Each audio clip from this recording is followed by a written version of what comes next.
New York Attorney General Letitia James was making a speech for the New York Fire Department, but was quickly met with boo.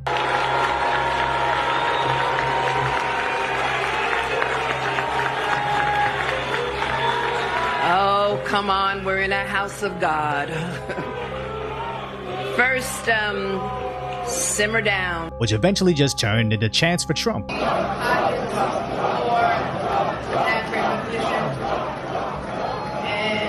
But now, the Uniformed Fire Officers Association sent out a letter to the firefighters who booed, telling them it was grossly inappropriate and no one should be subjected to this based on their political beliefs, saying firefighters can protest, but not while on the job. And if you see other firefighters protesting, you must stop them. Nothing less will be tolerated. And their next steps are to gather video to identify who was booing, and they should come forward and go to their headquarters to be educated, and later stating it's better for you to come forward so we don't have to hunt you down. And good God, New York City became a communist state so quickly, it's actually shocking to know that this is actually America. Although having active military policing citizens in your subways just after saying don't worry, crime rates are down is a shocking visual, the idea that New Yorkers are being sent to re-education camps for daring speak against their coveted leaders is literally out of the communist playbook. And not only is there verbiage of turn yourself in or we'll hunt you down, but also it's your responsibility to police each other from speaking out against our leaders, which goes to show how horrendously these politicians are seen by the public, because nobody needs re-education because someone's doing a good job, because re-education and censorship is only needed when the lies stop working, like when Trump identifies someone who actually murdered an American. No, he was illegal, and I say he was an illegal alien. He was an illegal immigrant, he was an illegal migrant, and he shouldn't have been in our country, and he never would have been under the Trump policy.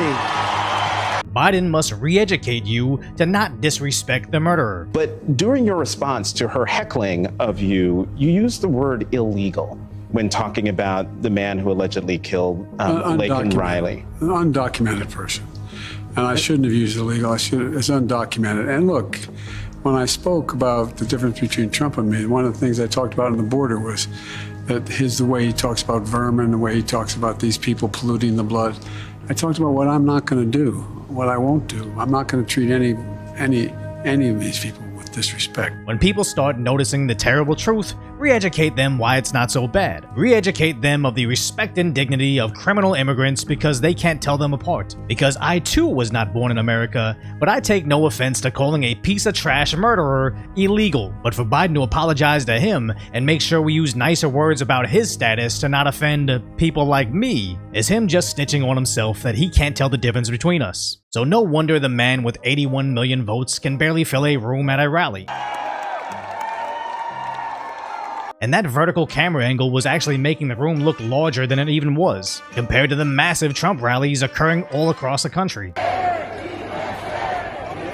To which that wasn't just a flattering angle, as this place looks like it had at least 10% the capacity of Biden's. And even in neutral territory like UFC 299, Trump is met with roaring support.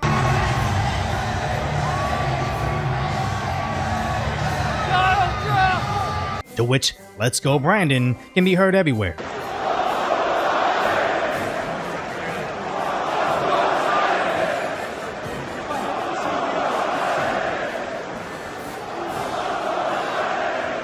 And I'm telling you right now, nobody at Trump's rally, the UFC fight, or basically anyone that seems to support him got there after being sent to a mandatory re-education camp, as people get passionate over this after not being able to afford food, getting punched in the pocket at the gas station, or literally seeing innocent nurses being murdered. That's just cold reality, and if you're being forced into re-education camps, or sensitivity training as my previous employer used to call it, just know they're not doing it because it's the truth. They're doing it because they're losing. So if you appreciate my concise, lighthearted commentary on the tragic status that is today's reality, hopefully I've earned your subscription, then go check out the video on what happens when journalists filming propaganda finally backfires.